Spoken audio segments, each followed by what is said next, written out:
মুখ্যমন্ত্রী যাবেন অথচ পাহাড়ে নেই গোর্খা জনমুক্তি মোর্চার দুই শীর্ষ নেতা। বিমল গুরুং রোশনগিরিদের অনুপস্থিতি ঘিরে জল্পনা চলছিলই। প্রশ্ন উঠেছিল তাহলে কি মুখ্যমন্ত্রীকে এড়িয়ে যেতেই পাহাড়ে না থাকার কৌশল? জল্পনার অবসান হলো মঙ্গলবার। অসম থেকে পাহাড়ে ফিরলেন মোর্চার সভাপতি এবং সাধারণ সম্পাদক।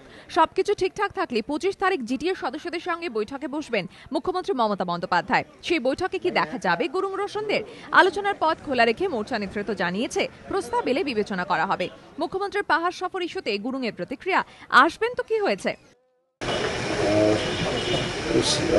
वो तो आ सकता है, दार्जिलिंग आ भी सकता है, जा भी सकता है, तो उसका अपना। जो सीएम आ रही है उस पर क्या बोलेंगे आप? नहीं आ रहे हैं, अच्छी बात है। आप लोग क्या मुलाकात करेंगे? अभी एमएलए लोग करेंगे, अभी हमारा कुछ तय नहीं हुआ। এদিকে মঙ্গলবারই অস্থায়ী জিটিএ প্রধান হিসেবে দায়িত্ব নিয়েছেন কর্নেল রমেশ আলে। কলকাতা থেকে পাহাড়ে গিয়েছেন মোর্চার 3 বিধায়কও। তৃণমূলের দাবি এদিনও দল ছেড়ে তৃণমূলে যোগ দিয়েছেন মোর্চা জিএনএলএফ এর বেশ কয়েকজন কর্মী সমর্থক। যদিও দলে ভাঙনের কথা মানতে চাননি গুরুং। मैं तो अपना आइडेंटिटी के लिए लड़ाई लड़ रहा था, और वो लोग किस चीज़ के लिए अभी त्रिभुवन में जाके हम लोग को एक परेशान कर रहा है, वो लोग जाने।